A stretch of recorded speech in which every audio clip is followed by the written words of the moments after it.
was built for warship. And we have to continue. And I can assure you that no sense. If they will start a real offensive campaign, certainly they will use aircrafts from their side trying to stop our defense forces, and they will dominate in the sky.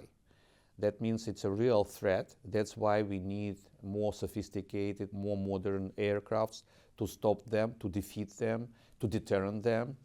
And we have to dominate in Ukrainian sky. With the Minister of Justice, Minister of Foreign Affairs, and special agency, and with the lawyer. I continue to discuss it with my partners, my colleagues, Ministers of Defense. And I'm a little bit joking that in my wish list to Santa, I have some points, and I would say that probably fighter jets is the last point, because we have artillery systems 155, we have MLRS systems, different types with the HIMARS, we have infantry fighting vehicles or armed personnel carriers, we have main battle tanks, and we need aircrafts.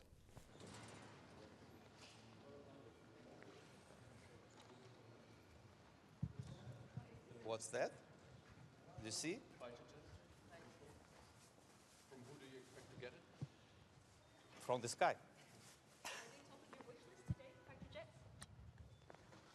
I'm confident. And you know that it's in interest of the NATO allies, because we have a lot of different types of modern systems, as artillery, armed infantry fighting vehicles, tanks, etc., etc.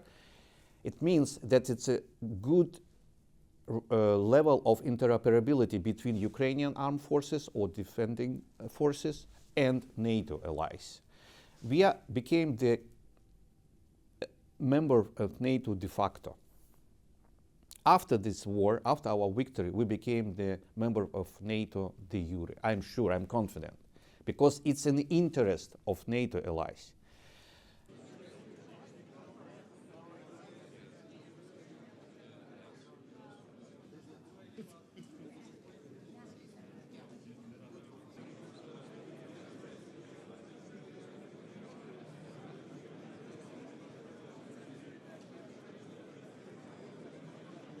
My assessment that it was a misperception of Kremlin that it would be some fatigue syndrome in European countries, and you will stop to support us. No, you will continue to support us, because it's your desire to be the partners of this victory, because it's a threat not only for Ukraine, it's a threat for all civilized world, for security architecture in Europe and in the world.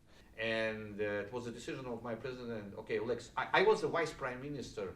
I think that they were sure that General Frost will be on their side during this winter. But thanksgiving to God, we have warmer time.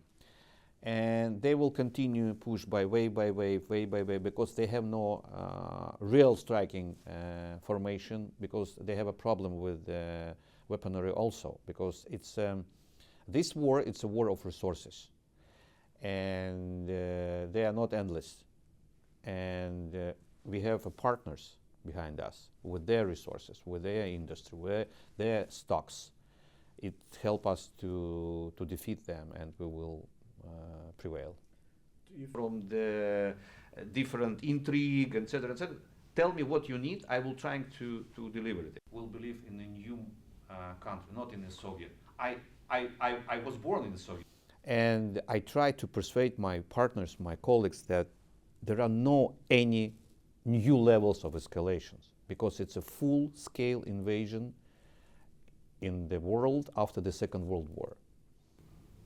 I met with Ben Wallace. We're sitting in his office.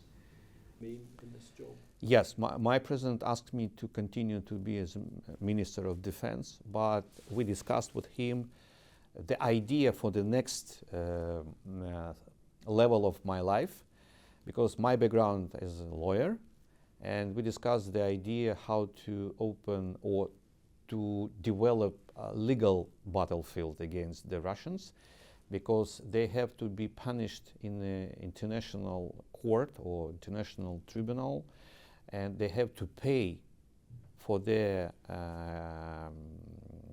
war crimes. And I think that for me it would be next challenge of my life to continue this job as a lawyer again in a legal battlefield. But when would that be? Five. Andrew from Reuters. Thanks very much. Thank you. Thank you again.